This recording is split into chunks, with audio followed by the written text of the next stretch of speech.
నువ్వు ఎప్పుడొస్తావు రాజీవ్ గాంధీ విగ్రహాన్ని తీయడానికి తారీఖు చెప్పు, మా జగ్గాన్నకి చెప్తా, మా జగ్గాన్న వచ్చి అక్కడ ఉంటాడు. అప్పుడు తెలుస్తుంది బిడ్డ నీకు రాజీవ్ గాంధీ విగ్రహాన్ని ముట్టుకుంటే ఏమవుతుందో, అప్పుడు కానీ నీకు అర్థం కాదు. అందుకే ఈరోజు ఈ దేశ యువతకు స్ఫూర్తి ప్రదాత శ్రీ రాజీవ్ గాంధీ గారు వారి జయంతి సందర్భంగా మా హనుమంతన్న కొంతమంది క్రీడాకారులకు సన్మానం చేసిండ్రు, ఆర్థిక సహాయాన్ని వారికి తోసిన విధంగా చేసిండ్రు. అందుకే ఈరోజు ఈ రాష్ట్రంలో ఈ దేశంలో మొన్న జరిగిన ఒలింపిక్స్లో మన పర్ఫార్మెన్సు ఏమాత్రం బాగా లేదు. సౌత్ కొరియా లాంటి చిన్న దేశానికి 32 పథకాలు వచ్చినాయి. నేను సౌత్ కొరియాలో ఒక యూనివర్సిటీకి పోతే ఓన్లీ 1 యూనివర్సిటీలో 16 పథకాలు వచ్చినాయి.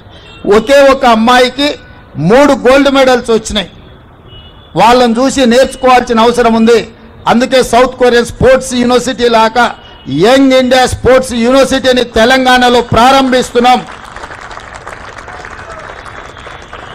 తండాలలో, గూడాలలో, మారుమూల పల్లెల, గ్రామీణ ప్రాంతాలలో ఉన్న క్రీడాకారులను మట్టిలో మాణిక్యాలను వెలికి తీసి రాబోయే ఒలింపిక్స్లో తెలంగాణ నుంచి అత్యధికంగా మెడల్స్ సాధించే విధంగా మేము క్రీడా విధానాన్ని తీసుకురావాలని స్పష్టంగా నిర్ణయించుకున్నాం.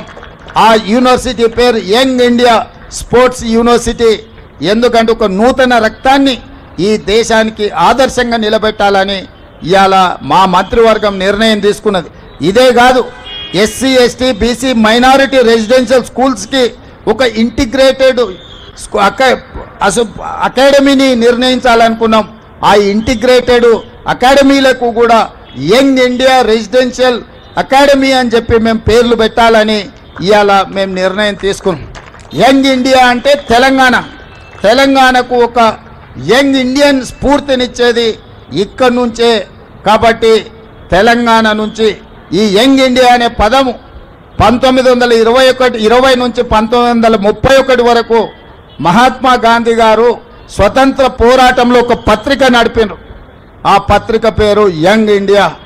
శ్రీ మహాత్మా గాంధీ గారి స్ఫూర్తిగా ఇవాళ తెలంగాణ రాష్ట్రం యంగ్ ఇండియా స్కిల్స్ యూనివర్సిటీని ప్రారంభించింది. తొందరలోనే యంగ్ ఇండియా స్పోర్ట్స్ యూనివర్సిటీని ప్రారంభించుకోబోతున్నాం.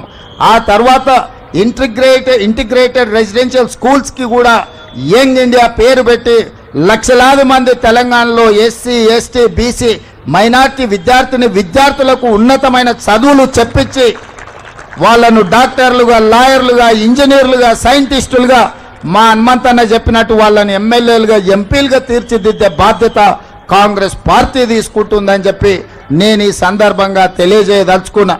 మేమందరం మీకు ఉద్యోగాలు ఇవ్వాలనుకుంటే మా హనుమంతన్న కుర్చీ ఇవ్వాలంటున్నాడు. మీకు